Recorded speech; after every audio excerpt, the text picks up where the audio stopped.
The man's scream tore through the Amazon rainforest at 3 a.m., a sound so raw and primal that his guide would later say it didn't sound human. David Atkinson, a British entomologist, had been collecting specimens near the Madre de Dios River in Peru when something landed on his forearm. In the darkness, he felt it massive, heavy, alien.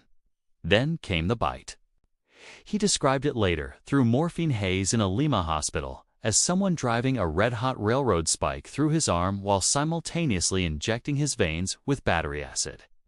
The pain didn't peak and fade. It built and built. For 6 hours, Atkinson's arm swelled to twice its normal size, the flesh turning a mottled purple-black as the venom liquefied tissue from the inside out. He begged the medics to amputate. They refused. The creature responsible measured nearly 4 inches long, its mandibles powerful enough to pierce leather gloves. Its venom, a cocktail of enzymes designed not to kill quickly, but to make prey wish for death. This was no snake, no spider, no scorpion. This was an insect. And what happened to Atkinson doesn't even make the top 3 on our list today. If you're ready to feel the venom yourself, smash the like button and subscribe so you never miss what attacks next. The science of insect bites exists in a category of pain that most humans will never experience. And that's not an accident of evolution, it's the entire point. When we talk about giant insects, we're entering a realm where the normal rules of bug bite no longer apply. These aren't mosquitoes leaving itchy welts or fire ants causing temporary discomfort. We're talking about insects large enough to see their mandibles glint in firelight. Creatures that have survived millions of years by perfecting the art of chemical warfare delivered through chitinous syringes. The Schmidt Pain Index, created by entomologist Justin Schmidt, rates insect stings on a scale of 1 to 4. But that scale was designed for common encounters. What we're ranking today exists in a space beyond that scale, where pain becomes an experience that fractures consciousness itself. Starting at number 10, we encounter the giant water bug, known across Southeast Asia as the toe biter, a name that drastically undersells the horror. Lethosaurus indicus grows up to 4.5 inches long, lurking in murky ponds and rice paddies with the patience of an ambush predator. Its bite injects a venom that predigests tissue, turning solid flesh into liquid soup it can slurp back up. A Thai farmer named Somchai Petcharat stepped into his flooded field one evening in 2019 and felt something clamp onto his ankle. He described the sensation as a hot poker being twisted into the bone, followed by waves of muscle spasms that radiated up his entire leg. The swelling was immediate and grotesque, his ankle ballooning until the skin looked translucent. For 3 days, he couldn't walk. The venom contains enzymes so aggressive that doctors found liquefied muscle tissue pooling under his skin. But here's what makes the giant water bug truly sinister: it's aquatic. You can't see it coming beneath the murky water, and it's been documented attacking prey as large as small turtles and snakes, injecting that digestive venom and feeding while the victim is still alive. At number 9, we have the Dobsonfly, specifically the males of Corydalis cornutus, with mandibles that can extend over an inch long, crossing in front of their face like organic scimitars. Male Dobsonflies look like they escaped from a nightmare. Most people assume those horrifying jaws are just for show, male-male combat during mating season. Most people are wrong. A kayaker in North Carolina named Marcus Webb made that mistake in 2017 when he found one clinging to his paddle and tried to brush it off. The mandibles clamped down on the webbing between his thumb and index finger, and Marcus described the pain as immediate and electrical, like touching a live wire, but worse because the wire was inside his hand. The mandibles don't inject venom. They don't need to. They're serrated on the inner edge, designed to saw through flesh with a grinding motion. Marcus's hand bled for 20 minutes, and the wound became infected within 48 hours, despite immediate cleaning. The infection spread so aggressively that he required IV antibiotics. Doctors found fragments of organic material embedded deep in the wound. pieces of the Dobsonfly's mandibles that had broken off inside him, still sawing away at a microscopic level.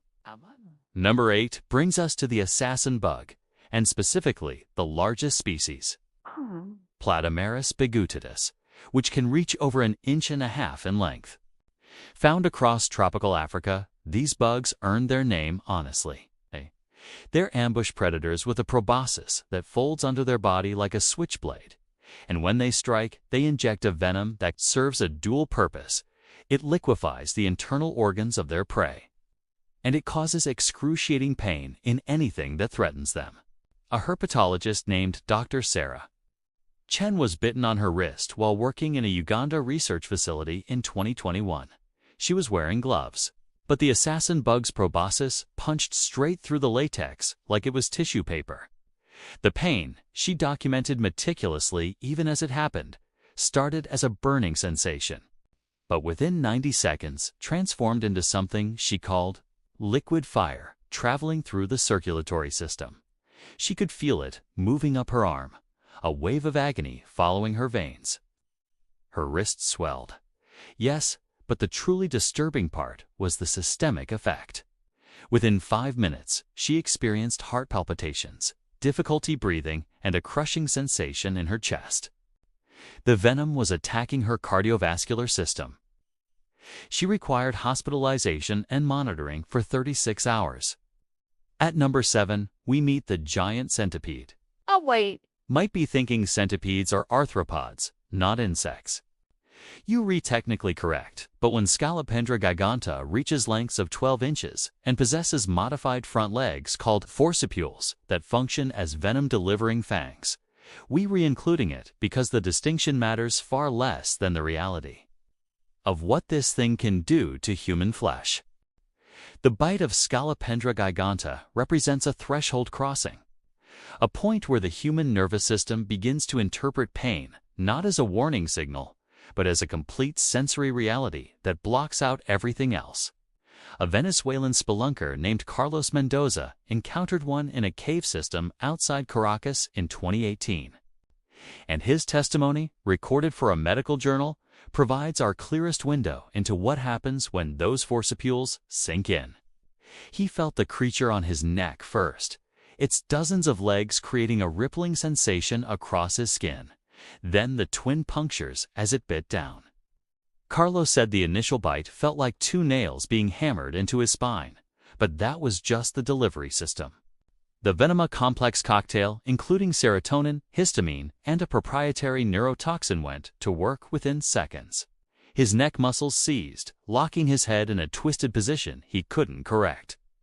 The pain expanded outward in concentric circles, each wave more intense than the last, until he was vomiting from the sheer neurological overload. The bite mark itself turned necrotic, the flesh dying in a perfect circle around each puncture, and required surgical debridement. 2 years later, he still has nerve damage and occasional muscle spasms. Moving to number 6, we encounter something that sounds like it belongs in a science fiction film, but thrives in the bamboo forests of Southeast Asia's the giant forest scorpion. Before you object again about classification, understand this. Heterometrus spinifer reaches lengths of 9 inches and possesses a stinger that, while technically making it an arachnid, delivers a sting so devastating it warrants inclusion in any conversation about giant arthropod horror. More importantly, its size allows it to grab prey with pincers strong enough to crack nutshells before delivering the venom, creating a compound trauma that pure insects can't match. A botanist named Dr. Kenji Yamamoto was stung on his calf while documenting rare orchids in northern Thailand in 2020. The scorpion had been hiding in his boot, and when he slid his foot in, it struck repeatedly 4 times in 3 seconds. Kenji described the pain as someone injecting molten lead directly into his leg bone. The venom caused such severe muscle contractions that his calf muscle tore away from the bone. Rupture caused not by the sting itself, but by his own muscle, contracting with superhuman force. He couldn't walk for 6 weeks, and the scarring, both internal and external, is permanent. At number 5, we return to the insect world proper with the bullet ant Paraponera clavata. An insect so notorious for pain that indigenous peoples of Central and South America use it in initiation rites designed to prove a boy's transition to manhood. Growing up to 1.25 inches long, with a stinger that injects Ponera toxin. The bullet ant doesn't just bite, it grabs with its mandibles, braces itself, and stings repeatedly. The pain has been described, most famously by Justin Schmidt himself, as pure, intense, brilliant pain, like walking over flaming charcoal with a 3-inch nail embedded in your heel. But that clinical description doesn't capture the duration. A single sting produces waves of pain that last up to 12 hours, each wave building on the last. Jessica Morrison, a wildlife photographer, was stung on her hand while filming in Costa Rica in 2019. She recorded audio of the experience. For the first 45 minutes before the pain made coherent speech impossible. In those recordings, you can hear her crying, screaming, begging, and between the outbursts, describing a pain that felt like her hand was being crushed in a vice while simultaneously burning from the inside. Her fingers contracted into a rigid claw position she couldn't manually straighten. The swelling reached her elbow within 2 hours, and she experienced fever, chills, and full-body tremors for 8 hours. She said later that she would rather experience childbirth again than endure another bullet ant sting. Number 4 introduces us to something most people have never heard of, which is a shame. Because Titanus giganteus, the Titan beetle, represents one of the largest insects on planet Earth, growing up to 6.5 inches in length, with mandibles that can snap pencils in half. This Amazonian giant rarely encounters humans because it lives in remote, largely unexplored rainforest regions. But when encounters do happen, they're documented with medical precision because the injuries are so unusual. The Titan beetle doesn't inject venom, it doesn't need to. Its mandibles operate like industrial bolt cutters, generating bite force that approaches 150 pounds per square inch at the jaw tip. In 2016, a logging surveyor named Paulo Santos reached into a hollowed log in the Brazilian Amazon and felt something grab his fingers. 2 of his fingers, the Titan beetle's mandibles, closed around his index and middle fingers simultaneously.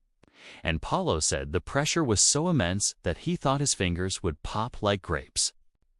They didn't pop, but the mandibles cut through skin, fat, and muscle down to the bone in under 2 seconds. When he finally pulled free, leaving the beetle behind in the log, he was missing sections of flesh from both fingers. Clean semicircular chunks that looked like they'd been removed with surgical precision. The wounds required reconstructive surgery and skin grafts. He lost partial function in both fingers due to nerve damage. The countdown continues. And these creatures we've examined so far represent merely the foundation level of what giant insect bites can achieve. The pain, the tissue damage, the systemic effects, they're all building towards something worse. Something that exists at the absolute edge of what the human body can endure without permanent psychological fracturing. The top 3 represents a category shift. A movement from severe injury into the realm where medical professionals use words like unprecedented and inconsistent with survival. These are bites that don't just hurt, they rewrite the victim's entire nervous system, create damage that specialists study for years afterward, and leave psychological scars that therapy can barely touch. At number 3, we have the giant desert centipede, Scolopendra heros. A creature that shouldn't be as dangerous as its tropical cousin, but has adapted its venom to compensate for the harsher environment it calls home. Reaching lengths of 8 inches and displaying warning colors of black and yellow bands. This centipede hunts scorpions, tarantulas, and small rodents across the American Southwest. Its venom is different from other centipedes, more aggressive, containing peptides that specifically target mammalian nerve cells. In 2015, a 10-year-old boy named Timothy Brennan was camping with his family outside Tucson, Arizona. He woke up screaming at 2 a.m., his sleeping bag thrashing like something was fighting inside it. His parents unzipped it to find a giant desert centipede coiled on his stomach, its forcipules embedded in the soft flesh just below his ribcage. The centipede had bitten him at least 3 times, pumping venom directly into his abdominal wall. Timothy's screams weren't just pain, they were a sound his father described as hearing your child's mind break. The boy went into shock within minutes, his blood pressure spiking, his heart rate becoming erratic. At the hospital, doctors found the bite sites had already turned necrotic, black spreading under the skin like spilled ink. But the real horror was neurological. Timothy experienced hallucinations for 18 hours. Seeing the walls crawling with centipedes that weren't there, feeling them under his skin, inside his mouth. The venom had crossed the blood-brain barrier. He required sedation, and even after the acute phase passed, he suffered night terrors for 2 years. The physical scars healed, the psychological ones didn't. At number 2, we encounter something that blurs the line between insect and weapon: the Japanese giant hornet, Vespa mandarinia japonica. At 2 inches long with a wingspan exceeding 3 inches, this is the world's largest hornet, and its sting injects a venom cocktail so complex that scientists are still cataloging all the compounds. The primary component, mandaratoxin, is a neurotoxin that causes cell death on contact. But the venom also contains 8 different pain-amplifying compounds, histamines that cause catastrophic allergic responses, and enzymes that dissolve tissue. A single hornet carries enough venom to kill 3 mice, and unlike bees, hornets can sting repeatedly without dying. They also hunt in coordinated groups. Takahiro Matsuda was a beekeeper in rural Japan who discovered a Japanese giant hornet nest near his apiaries in 2017. Before he could retreat, a swarm emerged, 37 hornets in total. They attacked him with what witnesses described as military precision, targeting his face, neck, and hands. Takahiro was stung 42 times in 90 seconds. Each sting felt, he said later, like a red-hot nail being driven into his body and then twisted. But the individual stings merged into a single, overwhelming agony that made him lose the ability to breathe properly, not because his airway was closing, but because the pain was so absolute that his diaphragm wouldn't respond to his brain's commands. He collapsed. The venom caused immediate rabid myelosis. His muscle tissue began breaking down, releasing proteins into his bloodstream that shut down his kidneys. He went into acute renal failure within 6 hours. Takahiro spent 3 weeks in intensive care, underwent dialysis for 2 months, and suffered permanent kidney damage. The tissue at the sting sites died and had to be surgically removed, leaving crater-like scars across his body. He described the experience as being eaten alive from the inside out while fully conscious. And now we arrive at number 1, the absolute worst giant insect bite recorded in modern medical literature. The Amazonian giant centipede, Scolopendra giganta, makes its second appearance on our list because the specimen that bit David Atkinson, remember him from the beginning, wasn't a typical encounter. It was a perfect storm of size, venom load, and bite location. The centipede that attacked Atkinson in the Peruvian Amazon measured 13.5 inches long, the largest specimen ever documented. It bit him on the inner forearm, where the skin is thin and the radial artery runs close to the surface. The forcipules didn't just puncture, they tore, creating lacerations that opened the wound and allowed the venom to dump directly into his bloodstream in quantities never recorded before. The pain Atkinson experienced transcended description. In the medical reports transcribed from recordings made during his transport, he's incoherent for the first 20 minutes, producing only screams and something the doctors called pain-babbling streams of consciousness that are unquite words or unquite sounds, but exist in some linguistic space that pure agony creates. When he could speak, he begged for death. Not in the hyperbolic way people say it. He, literally, repeatedly, calmly, in moments of clarity, asked the medics to kill him.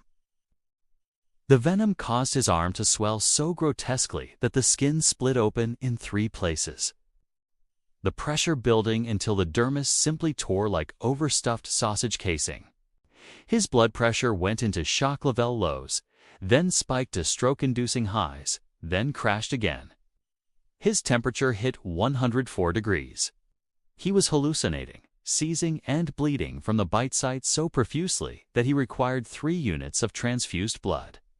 The necrosis was catastrophic. By hour 12, the flesh on his forearm was dying faster than the body could wall it off. Surgeons had to perform emergency debridement, cutting away muscle, fat, and connective tissue down to the bone in some areas.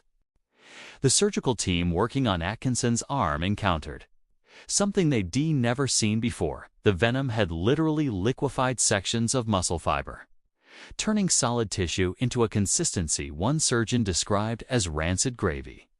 They removed nearly 1/4 pound of dead and dying tissue from his forearm, carving out cavities so deep that the ulna bone was visible in the fluorescent light of the operating theater. But the surgery was only the beginning of Atkinson's ordeal. The venom's neurotoxic components had infiltrated his peripheral nervous system, and over the following weeks, he experienced what neurologists call phantom pain storms. Episodes where his brain recreated the initial bite sensation with such vivid accuracy that he would scream and clutch his arm, even though no new injury was occurring. These episodes happened up to 15 times a day for the first month, then gradually decreased in frequency, but never fully stopped. 2 years after the bite, he still experiences them monthly. The psychological impact proved even more resistant to treatment than the physical damage. Atkinson developed a severe form of post-traumatic stress disorder, but with an unusual presentation. His triggers weren't just visual seeing centipedes or insects, but tactile and environmental. The feeling of anything crawling on his skin, even clothing fabric shifting during movement, could trigger a full panic attack. The sound of rustling leaves, which his brain associated with the centipede's movement through the forest undergrowth, caused immediate fight-or-flight responses. He couldn't sleep in darkness anymore because that's when the bite had occurred. He lost his career. Returning to fieldwork in tropical environments became psychologically impossible. In interviews conducted 3 years post-incident, Atkinson spoke about the bite as if it had murdered his former self, as if the person who existed before that night in the Amazon had died, and some damaged copy had taken his place. But what makes the Amazonian giant centipede truly deserving of the #1 position is just what it did to one man. It's what it represents as a species-level threat. These centipedes are nocturnal hunters that actively seek out warm-blooded prey. They've been documented climbing into sleeping bags, shoes, and clothing looking for rodents or small animals, but they can't distinguish between a mouse and a human finger. They're aggressive when cornered, fast enough to cover 6 feet in under 2 seconds, and their population is expanding as climate change makes previously unsuitable habitats more hospitable. In the past decade alone, documented bites have increased by 60% across the Amazon basin. Tourism and ecological research put more people in centipede territory every year, and almost none of those people understand what they're risking. The venom itself remains poorly understood despite decades of research. Scientists have identified dozens of peptides and proteins in Scolopendra giganta venom, but new compounds are still being discovered. Some of these peptides show promise for medical applications, pain research, blood pressure medication development, but that's cold comfort to bite victims. The venom seems to be individually variable as well. 2 centipedes from the same region can produce venom with significantly different potency and effects. There's no antivenom, no specific treatment beyond supportive care, pain management, and hoping the victim's body can process the toxins before permanent damage occurs. Doctors treating centipede bite victims are essentially practicing medicine by guesswork, using general protocols for venomous arthropod bites and adjusting based on symptoms that may never have been seen before. The long-term effects extend beyond the immediate bite site. Multiple victims have reported chronic pain syndromes developing months or even years after the initial injury their nervous systems, permanently altered by the Venom's neurotoxic compounds.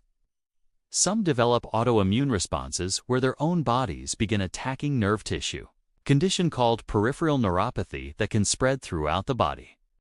One victim, a Brazilian park ranger bitten in 2014, lost feeling in his entire left arm permanently, the nerves so damaged by venom that they died and never regenerated. Another victim developed a rare condition called complex regional pain syndrome, where the limb affected by the bite experiences burning pain, temperature sensitivity, and color changes for the rest of their life. The bite, which lasted perhaps 5 seconds, created pain that will last until they die. And here is what haunts medical professionals who specialize in venomous injuries. They don't know if these represent the worst cases possible. The largest specimen ever found was dead when discovered, measuring over 15 inches long. If a living centipede that size bit a human in an optimal location, neck, inner thigh, anywhere close to major blood vessels, the venom load could be instantly fatal. It hasn't happened yet in recorded medical history, but hasn't happened yet is not the same as can't happen. The Amazonian giant centipede represents a living weapon that evolution has refined over millions of years. And humanity's expansion into its territory means encounters are inevitable and increasing. Every year, someone becomes the new record holder for worst bite, surpassing Atkinson, experiencing something no pain scale can measure and no medication can fully address. The question isn't if it will happen, but when, and whether the victim will survive long enough to describe it. The aftermath of these encounters extends far beyond hospital discharge papers and scarred tissue. Medical researchers studying long-term bite victims have identified a phenomenon they're calling venom-induced permanent pain memory, where the nervous system becomes so traumatized by the initial injury that it essentially rewires itself around the experience. Dr. Helena Vasquez, a neurologist specializing in exotic envenomation cases, has documented over 300 patients who suffered severe giant insect bites, and her findings are disturbing. Approximately 40% of victims experience chronic pain for a minimum of 5 years post-bite.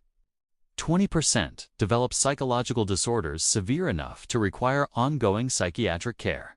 And perhaps most troubling, 15% show measurable changes in brain structure on MRI scans. The pain was so extreme that it physically altered their neural architecture. The human brain, confronted with agony beyond its evolutionary preparation, adapts by changing itself, and those changes are permanent. These creatures remain threats not despite human advancement, but because of it. Climate change is expanding the range of tropical species northward and southward from equatorial regions.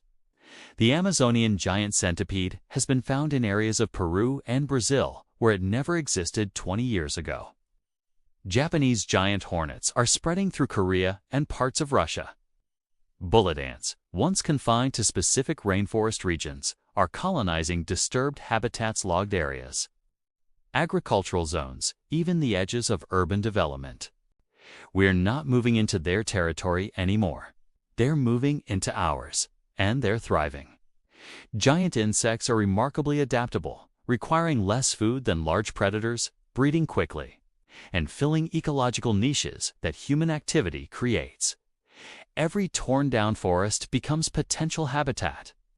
Every climate-shifted ecosystem becomes a new frontier. The evolutionary horror of these creatures lies in their perfection. They haven't changed significantly in millions of years because they don't need to. A centipede from the Cretaceous period would look almost identical to one hunting in the Amazon tonight. Because the design is flawless armored exoskeleton, redundant nervous system making them nearly impossible to kill quickly, venom refined through eons of predation. They survive the extinction event that killed the dinosaurs. They'll almost certainly survive humanity. And in that survival lies a grim poetry. We fear extinctional level threats, asteroids and supervolcanoes and nuclear war, But we share the planet with living weapons that predate our species by hundreds of millions of years and will likely outlast us by just as long. The deadliest case theories circulate among researchers like dark folklore. There's the Berlin patient, an unnamed German tourist who was allegedly bitten by multiple Amazonian giant centipedes simultaneously in 2009 and died before reaching medical care, though no official records exist and the story might be apocryphal. There's the compound venom theory, suggesting that bites from multiple giant insect species in succession could create synergistic effects where the venoms amplify each other, producing pain and damage exponentially worse than any single bite. It's never been documented, but mathematically, statistically, in a world with 8 billion people increasingly encountering these creatures, it's probably already happened somewhere to someone who died before they could report it. There's the question of allergic response. People can be allergic to any protein, and insect venoms are complex protein cocktails. Someone, somewhere, has a genetic makeup that would cause their immune system to overreact to giant insect venom with an anaphylactic response so severe that death would occur in minutes. That person might not even know they carry this vulnerability until the moment they're bitten. And by then, without immediate access to epinephrine and advanced medical care, they're already dead. The future looks darker still. As antibiotic resistance increases, the secondary infections from giant insect bites become harder to treat. Atkinson's arm infection responded to antibiotics, but barely, requiring multiple drug combinations. The next victim might not be so lucky. The bacteria that colonize necrotic tissue are evolving just as quickly as we develop treatments. And a giant insect bite provides the perfect environment: damaged tissue, compromised immune response, moisture, warmth. Mr. SA and other drug-resistant infections could turn a survivable bite into a death sentence through sepsis. Meanwhile, the insects themselves face no such vulnerability. Their immune systems are ancient and robust. Their populations largely unaffected by human activity beyond simple displacement, which they overcome by adaptation. There's something philosophically terrifying about giant insect bites beyond the immediate physical trauma. They represent a category of suffering that serves no purpose to the victim. When a predator attacks prey, there's at least the logic of the food chain, the circle of life, nature's balance. But these bites are defensive. The human suffers not because they're food, but because they were perceived as a threat, often accidentally, often unavoidably. The centipede that bit Atkinson gained nothing from the encounter. It expended venom, energy, and time defending itself against a threat that wasn't actually hunting it. The suffering inflicted was evolutionarily unnecessary from the human perspective. We weren't predators in that moment. Just clumsy giants stumbling into something ancient and reflexively violent. And that randomness, that purposeless agony, makes it worse somehow. At least a shark attack or bear mauling follows predatory logic. Giant insect bites are closer to natural disasters. Hurricanes don't hate you. Earthquakes don't hunt you. And centipedes don't want to hurt you.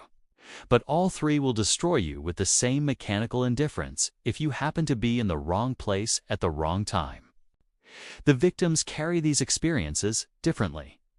Some, like Atkinson, become advocates, speaking publicly about their encounters to warn others and push for better medical protocols. Others vanish from public life entirely, the trauma too deep to productively process. A few develop obsessions, studying the creatures that hurt them with an intensity that borders on pathological. As if understanding the biology might somehow retroactively make the pain make sense. It never does. Pain that extreme doesn't accept rational explanation. It exists as a pure experience that resists narrative, resists meaning, resists everything except its own terrible immediacy. And decades later, in quiet moments when something crawls across their skin in the dark, every victim remembers. The body keeps score. The nervous system never forgets. Somewhere in the Amazon tonight, another centipede is hunting. Somewhere in Southeast Asia, another hornet nest is growing. And somewhere, someone is about to learn what the worst giant insect bite on Earth feels like. But what if I told you there's something even worse waiting in the shadows? Something that makes these bites feel like a paper cut.